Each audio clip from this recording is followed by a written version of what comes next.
Welcome to Hope Unabridged. I'm Angie Elkins. And I'm Casey Brennan. We are so glad you're here today. Yes. We are talking with Abby Turner. She's got a beautiful cookbook called The Living Table, but it's way more than a cookbook. It's about hospitality. And authentic community. Yeah, and it's so good. I think it's easy for us to kind of get stuck in our rut.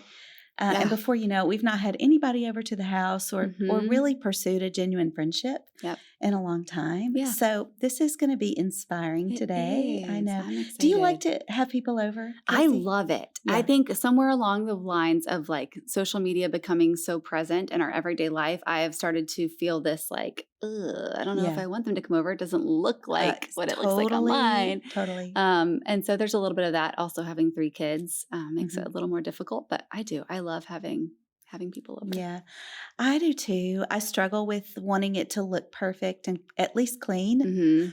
Yeah. But I love Abby's approach. She just talks about how it's really more about the people and less about the perfection. Yep. You know? So it's refreshing. Yeah. Abby Turner is a young professional who is single and loving life as a food blogger, speaker, and writer. Born into a large family, she grew up in Central Arkansas, where she learned the importance of biblical community and hospitality at a young age. Abby's passion to encourage women to stop wasting time for the perfect family, house, or table and to start opening their homes, cooking for friends, and building community. You can learn more about Abby and enjoy even more recipes by visiting her website at atabletopaffair.com. So, Abby Turner, welcome to the show. Hello. I'm so excited to be here. Super fun. So, you've got a brand new cookbook out called The Living Table. So And we're going to talk about that because a cookbook, this is so much more than a cookbook. It's not just recipes. It's just full of beautiful photos, but also inspiring stories. And it just makes me want to have a group of people over to my house and have like real community. Yes. So that's kind of what we're going to talk about today. It's authentic community. Yeah, building community. Yeah. But tell me a little bit about your story and how food and hospitality kind of became your thing. Yeah, so I didn't originally start or plan out or set out to be a chef or a culinary artist or a cook at all. I think the closest thing I came to making food was like Rice Krispie treats in my dorm room microwave, like not anything cool. But I graduated, got my master's in sports marketing and worked in college athletics. And I know you're probably thinking like, whoa, sports marketing all the way to like, this girly cookbook. What? Like that is the spectrum. No, so in sports marketing and college athletics, you move around every year. So I was constantly every year for like maybe 5 or 6 years, I was having to rebuild my community. I was having to go seek out people. I was having to go find friends, build my tribe, get involved in different organizations in the community, get involved in a church, find a small group, Bible study that fit in my schedule. I was so busy in college athletics.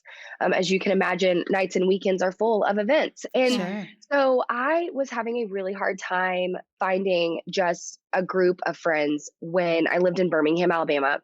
It was my last stop. And I felt like I was kind of probably aging out of the industry. I was like just quite old enough at like 27 that I didn't like fit in with the college kids, but it wasn't like old enough to be with like the senior leaders, And I was single and just didn't fit in anywhere. And I was so lonely. I called my mom and I was like, I'm giving up. I'm moving home. I'm sorry I'm disappointing you, but I am going to give up. She goes, no, we can do this. You need to make dinner and invite somebody over. And I was like, Mom, I can't cook. And she was like, yes, you can. And I was like, okay, maybe like eggs and sausage. And she said, no, find a recipe on Pinterest and make something. And so I found a recipe, tortellini, and I was like, oh, I can totally improvise this because I'm a chef. And I made this cheesy tortellini that was so bad. Tortellini has cheese in it, and so you do not need cheese on top of it. It just turns into like a heart attack waiting to happen. And but the thing is, she loved it and she came back. I was like, girl, I don't know what you've been eating, but if this is good to you, like we've got, I mean, the sky's the limit here, Yeah. right? Mhm. So, one person turned into two, turned into four, turned into a Bible study in my apartment. It just, it opened the door. And so I think that that was really the first place that God showed me the Mm, impact the table can have.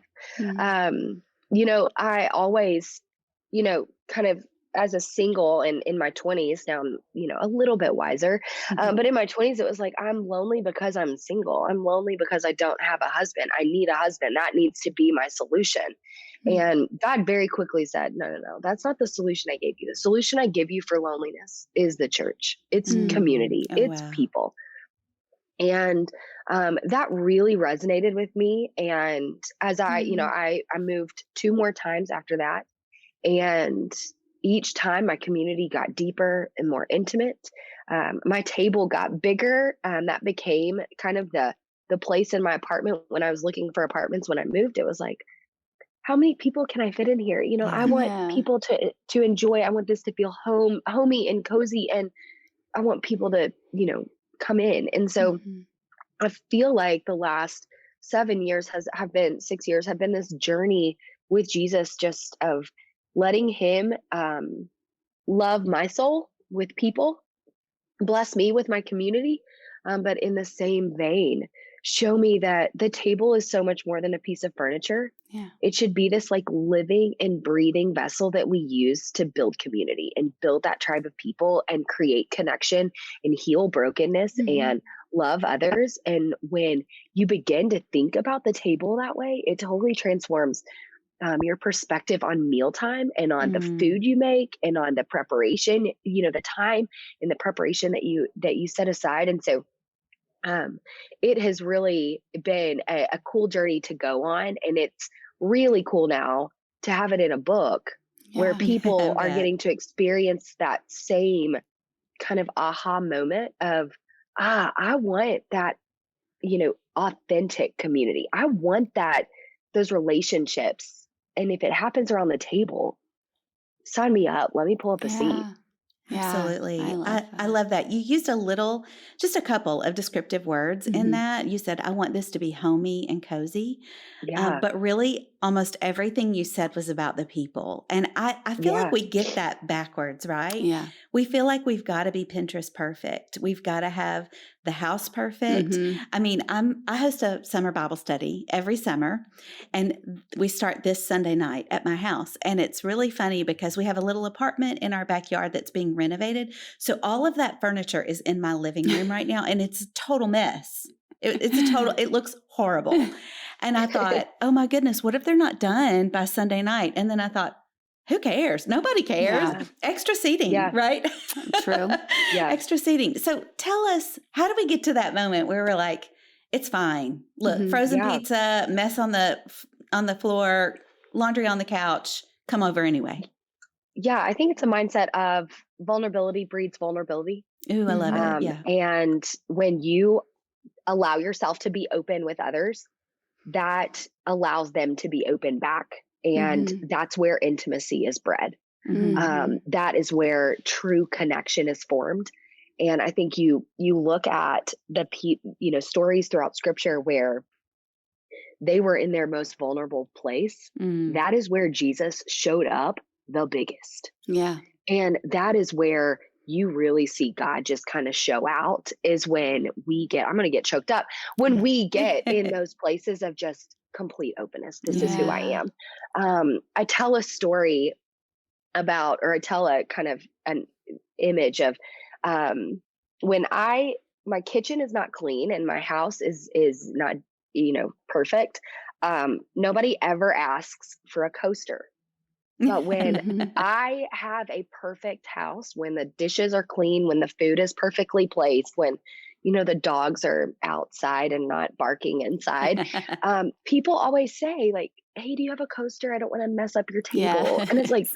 "Whoa, whoa, whoa! No, no. Let's go back and think about this. Like, my home is your home. Like, but I created an atmosphere where they didn't feel that way." Mm. And Yeah. so they came in with kind of this guard up of like, oh, we're walking into, the Sistine Chapel, or we're walking into the White House for a dinner, a state dinner. And it's like, no, you don't. You're walking in to where I live life. This is my mess. I want you to Mm, see the mountains and the valleys with me. yeah. And if you don't open yourself and allow yourself to show the mountains and Mm. the valleys to your tribe, to your community, they can't show up for you Mm, in the mountains and the Mhm. valleys. that's so And so good. it's kind of this twofold approach of we've got to get this cultural stigma of Instagram worthy, just perfect. Yes. It's got to look like Martha Stewart's Hmm. home. It's like, no, Yeah. it doesn't. It needs to look like Abby Turner's home. It needs to Yeah. Yeah. look like what's going on in your life and inviting people into that. Because when you invite people into that,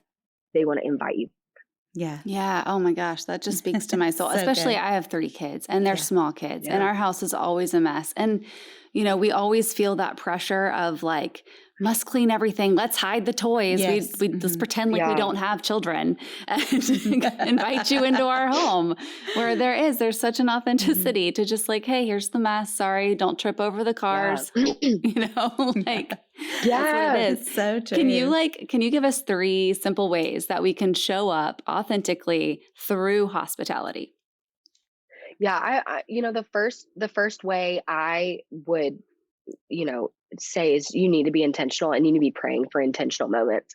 I find Love that, that. when I go through weeks where I like don't serve someone, I'm like kind of dry inside, and Mm, the enemy starts to use that as like, hey, guess what? You're lonely. Mhm. You stink. You're not worthy of friends. And it's like, you've got to captivate those thoughts and be like, no, God has more for me than those thoughts. And mm. I think that a way that I do that is through praying intentionally for some divine connections. I love And that. that's Mhm. like, Yeah. God, create an appointment for me with someone, whether that's a close friend, whether it's an acquaintance, whether it's a neighbor that I don't know, that I see and I have a conversation with, that sparks a desire in me to serve them, whether Mm, it's through cookies or donuts or, coffee or, whatever it is. Mhm. Um, Pray for that intentionality. The Mhm. second way that I would say is clean off your table. That is a really easy way for us to be put in the posture of obedience of just, God, I want you to use me and I want to be willing and able and ready to serve someone. So, mhm. Mhm. how do you do? Just clear off the table. Yeah. The next thing is I would show up for your community. It doesn't always have to be the the new person, or it doesn't have to be the new the newborn that you're going to take food to. Mhm. It can be just your community that you live life with. Yeah. Mhm. Ask questions, dig in, Mm, show up. Mhm. I have a friend that has 3 boys, and she wants so badly to be kind of like in my life stage of like, oh, you can just go and do, and I can't. Yeah. Yeah. And so couple months ago, I invited her whole family over to my very small apartment. And she was like, I have 3 boys under 8. They will wreck everything. And I was like, no, it is okay. Not realizing that I have a lot of breakable stuff in my house. Like, I had no idea like what she meant when she said that. Oh, she did. And so they came over, and it just really was kind of like, kids in a china shop, like, Yeah. what is yeah. like, Yeah. it wasn't a big deal. We had such a blast. But then inviting her into my space, she then invited me into her space, and it was not perfect. It was a mess. Yeah. But it was that heart to heart connection that we formed I because I love that. invited them into my space. And Mhm. so I would say like even, she is my tribe. She is in that inner circle of my life.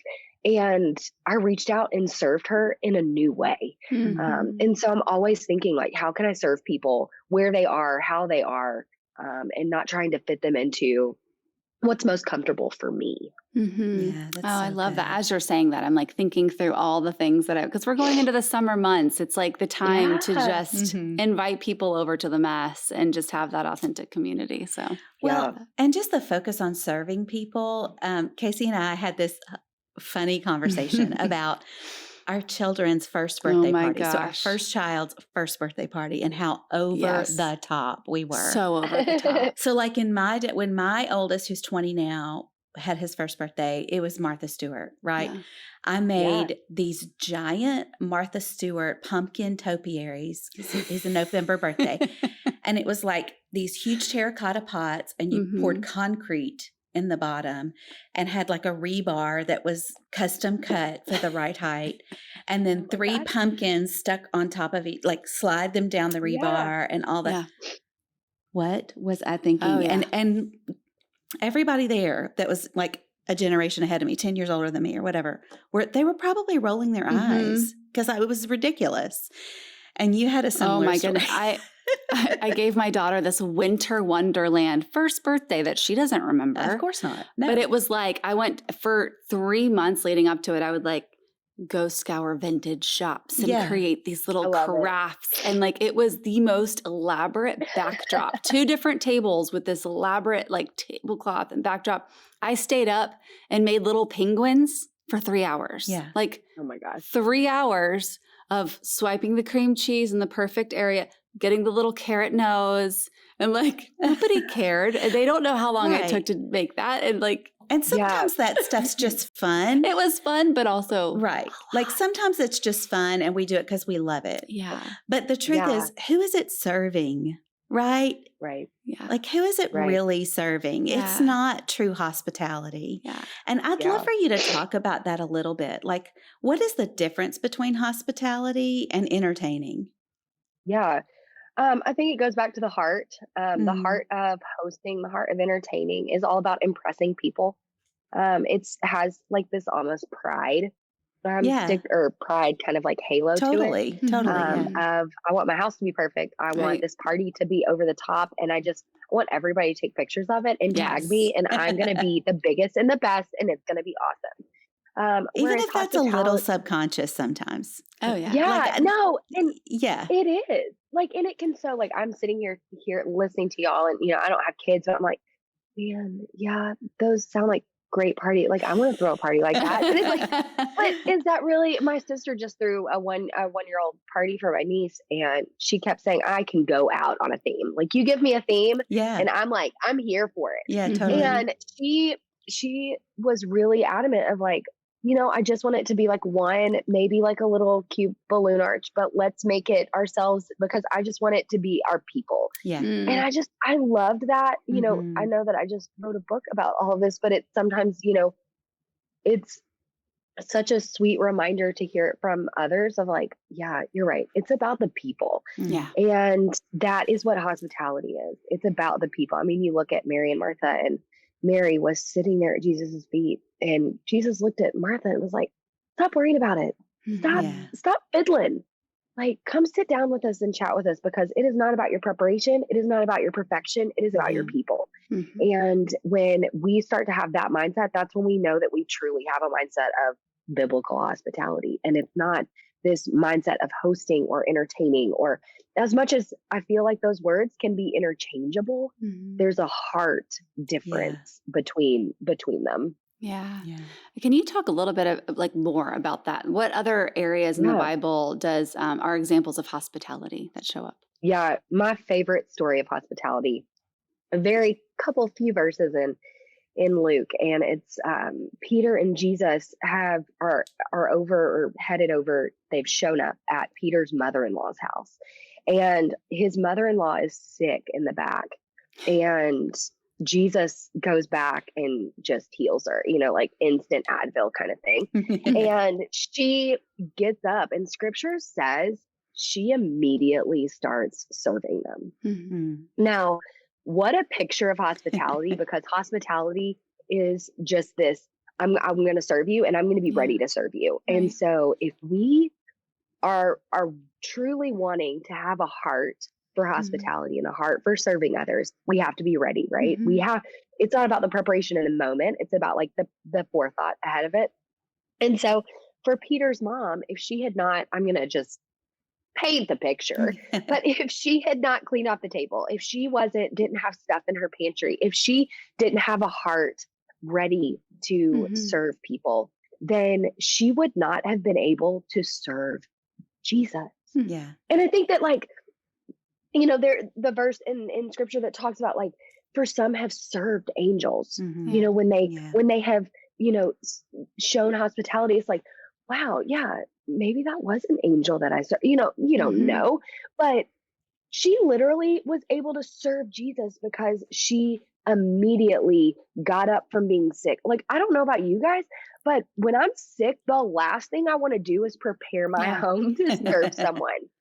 And she had already, prior to being sick, Mhm. she had a home ready. So Yeah. I think that that teaches us, like, clean up your table. Don't let it Mhm. be the holding place for your purse or your bills, or I'm looking at mine right now, my AirPod case and my backpack. Yeah.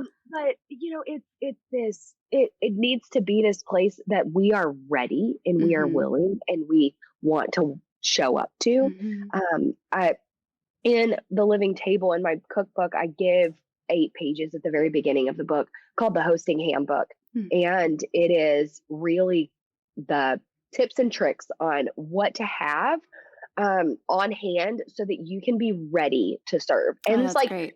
when you have when you have 4 to 6 people over, how many drinks should you have? Like, drink options. Is it Yeah. Yeah. okay just have water and sweet tea, or do you need a lemonade? You know, like, what do you need? Yeah. Or if you think that you always have unexpected guests, let me tell you, during football season, I live in a college I live in a college football town. During football season, I I have unexpected guests that stay over Saturday night after the football game almost every football game weekend. They'll come in for the game and be like, I don't want to drive home. And so they'll just stay. So, what does that mean I need on Sunday Yeah. mornings? I need breakfast. And so, Mhm. what are those kind of staple items that you can always keep that will last kind of, Yeah. like Mhm. 2 or 3 months, Right. that won't just like go bad? You know, like, if you just Yeah. bought bananas every week, maybe I'll have unexpected guests. Like, you're going to be eating a ton of bananas. But if you It's bought a banana cinnamon bread. rolls, yeah, if you have cinnamon rolls, you'll have cinnamon rolls in your Yeah. fridge Mhm. maybe for 2 months. Yeah. Yeah. So anyway, I just side note, but I love that image, and it's, 3 verses Mhm. Mhm. in Luke that we overlook. She immediately starts serving, and it's like, golly, Yeah. I love you that. can sit there and be like, wow, what a number Peter did to his mother-in-law. Like, Yeah. hey, I don't know the in-law relationship there, but you could, like, get stuck on that. And it's like, Yeah. no, she was like, nah. How would you encourage other married women, maybe that are watching, to reach out and show hospitality to the singles in their life? Yeah, well, I think that, if you look at the definition of, like, biblical hospitality, it in the church, Yeah. it doesn't always have to be like the fellowship hall women, Right. Right. it can be like the greeters are a part of Yeah. hospitality. Like, if Yeah. you have a spiritual gift of hospitality, then sometimes you're put as the greeter, or Mhm. you're put as the person hugging the child or the adult leaving the baptistry, or something like that. I'm a very Southern Baptist girl right now talking with all these words.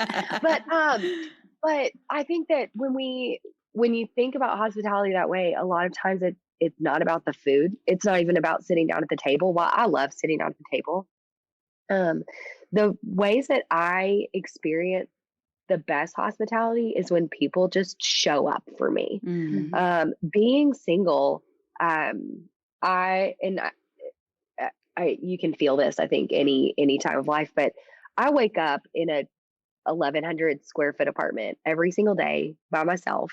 If I get a bad email, or if I get a text message, or if I go through something, if I stub my toe, if I fall down, whatever happens, Mhm. I go through that alone, Mhm. and I don't have anyone to talk to. I have 2 dogs, but I think that when I have friends that reach out and that text or show up, or they say, "Hey, I was in the neighborhood, wanted to bring you a coffee." No, I Mhm. don't need a coffee, but that is such a nice demonstration of, I was on your heart. You Yeah. thought about me. You went out of your way to serve me. Yeah.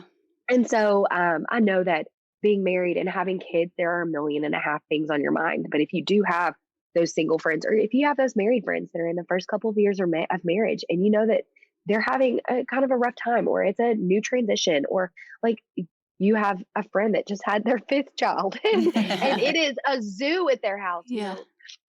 think about those ways that you can show up, or you would want somebody to show up for you. Now, don't get me wrong, I love sitting down at the table, and that is, if I can serve somebody with food, that is like, Yeah. come over. And I have some friends that know that about me, and so we'll say, "Hey, what are you cooking tonight? Can I come over and eat?" And it's like my heart grew 3 sizes that day. Yeah. Like Oh. Yeah. I love that I too. I love those moments, and so I think that it's really identifying, your friends and you're identifying the spaces that they're in and the things that they're going through and showing up. It's not Mhm. necessarily about the food you make or the time you spend. It's really about how you show up for them Yeah, in the specific ways that they need you that's to show up right. for them. Oh, that's So great. good. That's so good. Well, this has been an awesome conversation. It's so fun. And one of the questions that we ask all of our guests as we wrap is, where are you finding hope these days? Yeah. You know what? I have had some really, you go through different seasons of life where you feel like really close to God and Mm, you can hear Him. I have been hearing God very, almost audibly mm, recently. He addresses me as sweet child Mm, when we talk and when I hear from Him. And I have gone through a season of some intense rejection in dating. And it has been so nice to just rest in Him and find hope that this isn't, rejection isn't the end of the story, that there is yeah. freedom in His mm, arms. And that when you draw close to Him, when you are in those valleys, He shows up in big and mighty ways. that's so good. And that God is, I wrote a blog about it last week. Romans 8:26 through 28 in the Message version says, when Yeah, you get tired in the waiting, when you give up, don't worry because the Lord knows the prayer on your heart and can pray it Mm, for you. that's And right. that Yeah. just provided so much hope for me that there is going to be something on the other side of the feeling I have today. And yeah. it is going, and I'm like, almost, I'm being refined through this process. Yeah. Mhm, And it's exciting to see, okay, God has so much for me in a mm, week, 2 weeks, in a year, in 2 years. yeah, And if I walk with Him, it's going to be that much sweeter on the other side. yeah. Oh, That's so that is good. so sweet. It's very encouraging. Yeah, for Hey, sure. before we Yeah. go, can you show us your dog? Everybody, we just saw Yes. little ears. I know our viewers are, Oh, oh, he's so so cute. sweet. Really Oh. He's shy. so sweet. Hi.